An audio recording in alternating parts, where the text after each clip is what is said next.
রাজ্যের মুখ্যমন্ত্রী শুভেন্দু অধিকারী নির্বাচনী প্রতিশ্রুতি পূরণের লক্ষ্যে কোচবিহারের দিনহাটায় শুরু হলো অন্নপূর্ণা ভান্ডারের প্রকল্পের ফর্ম দেওয়ার কাজ। শুক্রবার সকাল থেকে দিনহাটা পৌরসভা কার্যালয় থেকে এই ফর্ম দেওয়া শুরু হয়। নাগরিকদের মধ্যে এই নতুন প্রকল্প ঘিরে ব্যাপক উৎসাহ ও উদ্দীপনা চোখে পড়ে। বিধানসভা নির্বাচনের প্রচার চলাকালীন বিজেপির পক্ষ থেকে ঘোষণা করা হয়েছিল তারা ক্ষমতায় এলে লক্ষ্মীর ভান্ডার প্রকল্পের পরিবর্তন ঘটিয়ে চালু করবেন অন্নপূর্ণা ভান্ডার। শুধু নাম বদলই নয়, ভাতার পরিমাণও দ্বিগুণ করার প্রতিশ্রুতি দেওয়া হয়েছিল। সেই মতো লক্ষ্মীর ভান্ডারের বদলে অন্নপূর্ণা ভান্ডারে প্রতি মাসে ৩,০০০ টাকা করে দেওয়ার কথা ঘোষণা করা হয়। রাজ্য সরকার গঠনের পর প্রথম ক্যাবিনেট বা মন্ত্রিসভার বৈঠকেই অন্নপূর্ণা ভান্ডারের প্রকল্প চালুর বিষয়ে চূড়ান্ত সিদ্ধান্ত নেওয়া হয়।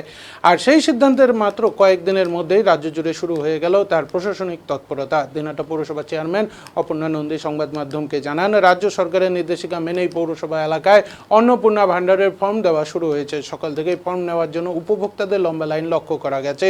প্রকল্পের শুরুতে নাগরিকদের কাছ থেকে ব্যাপক সাড়া মিলছে বলেও তিনি জানান।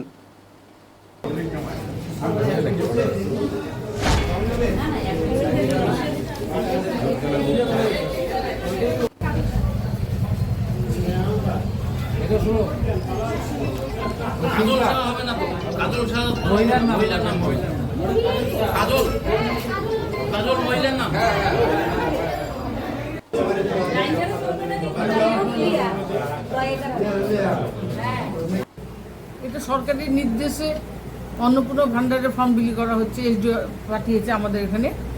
আমরা সে আর 90 দিনের মধ্যে এটা জমা দিতে হবে। মানে কতটা সাড়া পাচ্ছেন? সারা প্রচুর। কালকেও প্রায় 52 থেকে 56টা দেওয়া হয়েছে। আজকে তো সকাল থেকে লাইন আছে, 11:30 থেকে দেওয়া শুরু হয়েছে।